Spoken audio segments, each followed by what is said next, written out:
Sebab tiada yang mustahil bagi setiap kita. Kita menyanyikan nyanyian baru bagi Tuhan kita. Sebab Tuhan kita cinta saya, saudara. Tuhan cinta Bapak Ibu dan Tuhan cinta kita semua. Haleluya.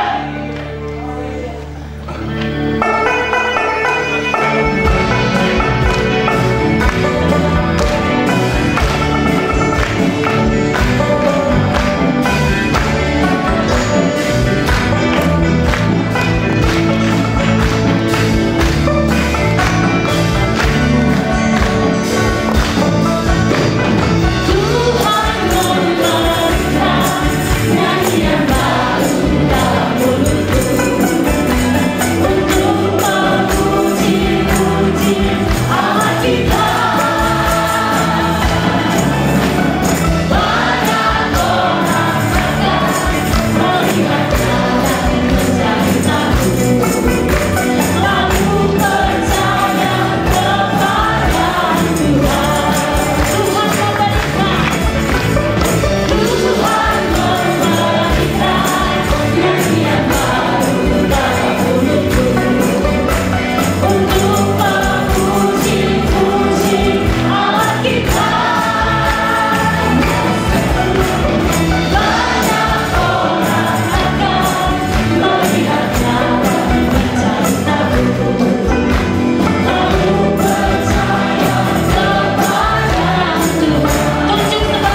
apa Bapak Ibu?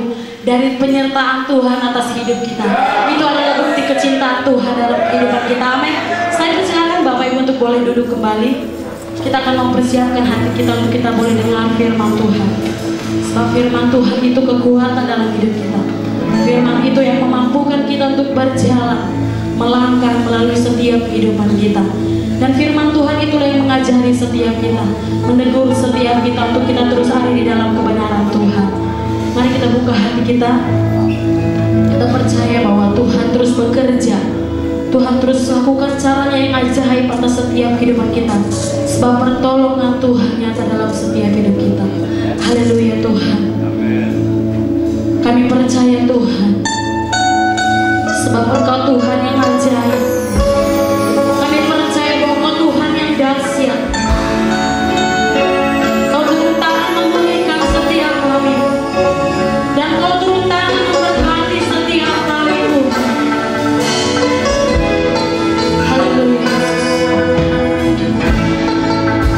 Tiada yang seperti Engkau.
memberkati kami. Dan tidak ada yang gagal. Kami akan berhasil di setiap tahun. Bahkan kami, firman Tuhan katakan, akan seperti pohon yang ditanam di tepi aliran air. Apa saja yang dibuatnya pasti berhasil, karena tidak akan ada tahun kekeringan. Terima kasih Tuhan. Pagi hari ini kami mau mendengarkan firman Tuhan. Berfirmanlah dengan Roh Kudus yang sudah ada pada kami. Setiap kami akan mengerti apa yang dimaksud oleh firman Tuhan. Karena persekutuan tubuh dan darah Kristus yang bersekutu dengan kami, maka kami diberikan kemampuan untuk menjadi pelaku-pelaku firman. Karena Roh Kudus ada di dalam pribadi hambamu, akan berkata-kata menguasai hambamu. Hambamu ini akan berkata-kata bukan dari diri hamba pribadi, tetapi dari Allah lah yang mengendalikan semua perkataan hambamu ini. Terima kasih Bapa, di dalam nama Tuhan Yesus Kristus, kita yang siap dengarkan firman Tuhan sama-sama berkata, amin. Puji Tuhan, terima kasih. Shalom. Ya, selamat datang. Kohung, CIB dengan kebiasaan. Iya. Resanya di mana resanya? Oh, masih di belakang. Oke. Yonghi ya. Yonghi itu salam hormat. Gong si pacai. Oke. Yonghi itu salam hormat. Gong si pacai itu kiranya bahwa berkat di hari ini dan seterusnya akan berlimpah-limpah, mudah rezeki, ya, panen raya, dan selalu berhasil. Itu artinya gongsi pacai. Ya, selamat. Amin. Saudara yang kasih, perayaan Imlek ini sesungguhnya sudah dirayakan sejak 3.500 tahun yang lalu. Berarti sebelum Yesus lahir. Ya, Yesus lahir itu 2024.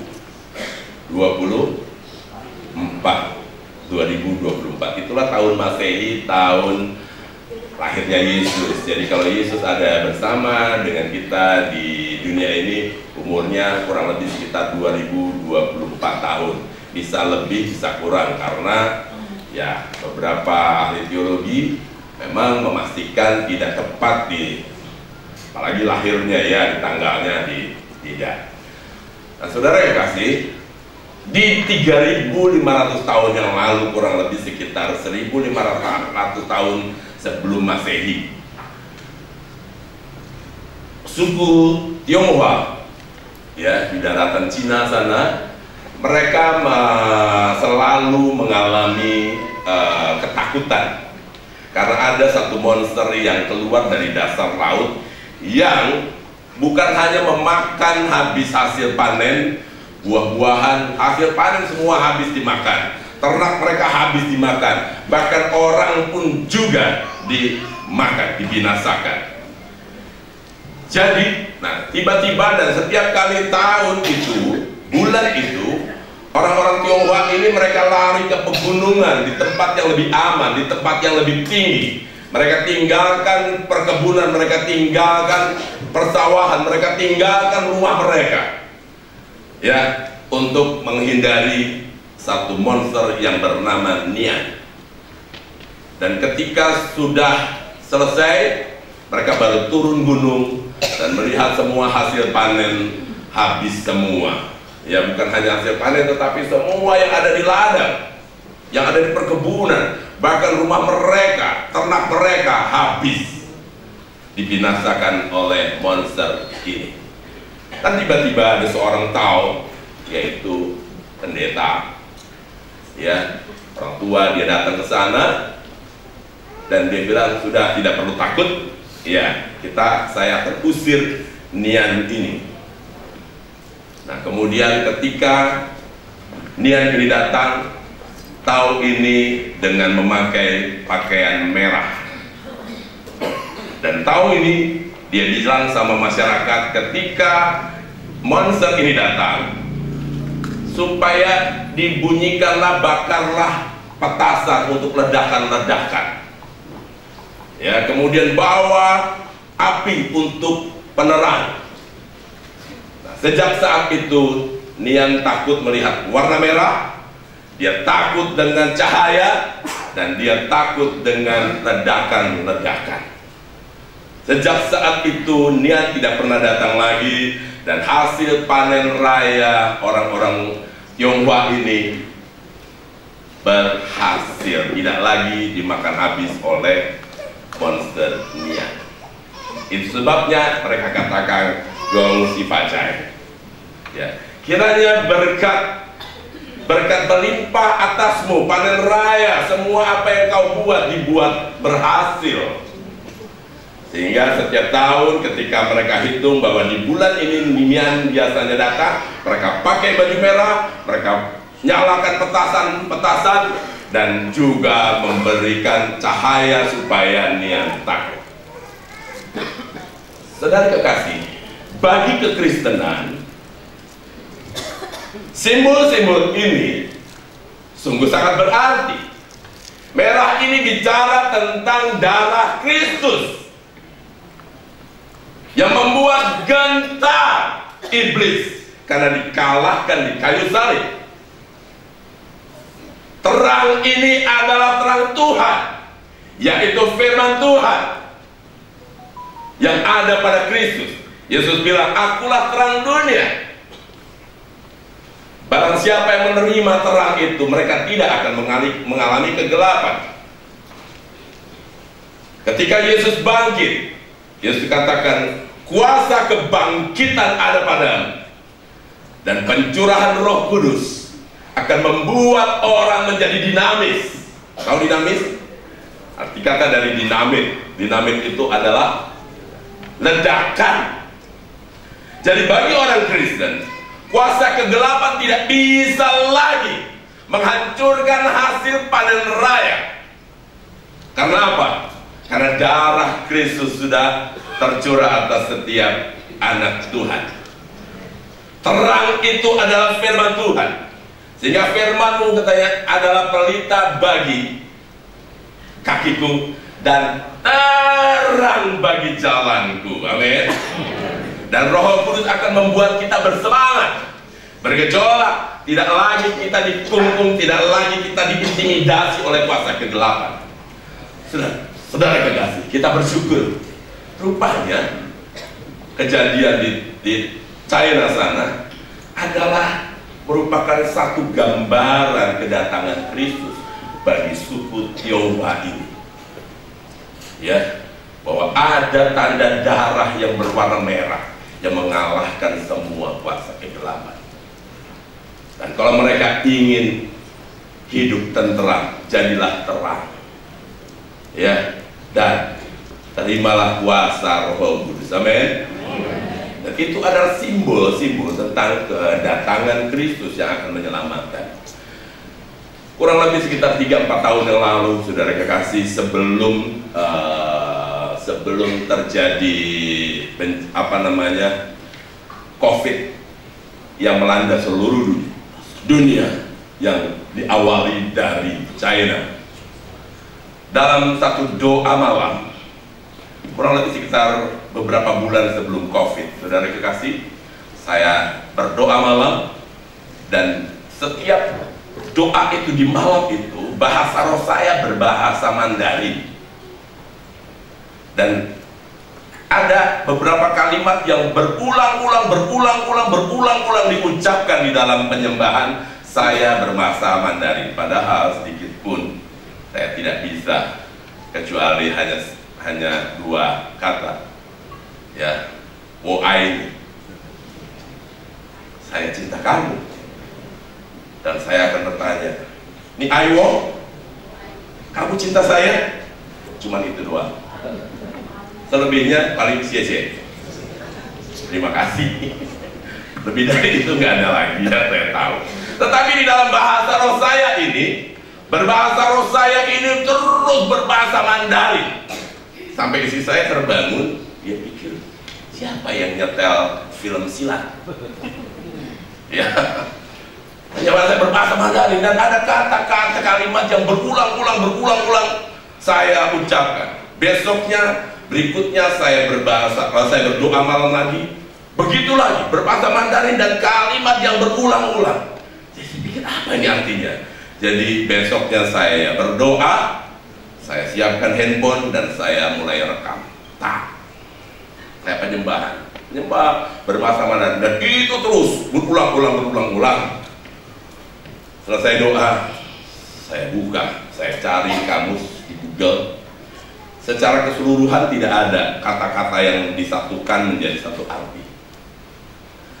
Tetapi dari beberapa kata-kata yang ada beberapa suku kata, artinya begini. Itu merupakan satu seruan ratapan bangsa Tionghoa, meratap berseru kepada Tuhan.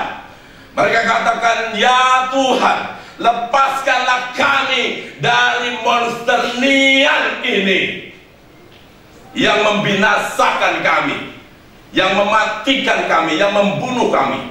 Dan itu ternyata arti kata-kata kalimat yang saya ucapkan berulang-ulang di dalam penyembahan dalam bahasa roh, dalam bahasa Mandarin, makna lidah. Saya pikir ada apa ya? Dan tidak jauh dari kejadian itu, beberapa bulan kemudian COVID-19 dimulai dari China.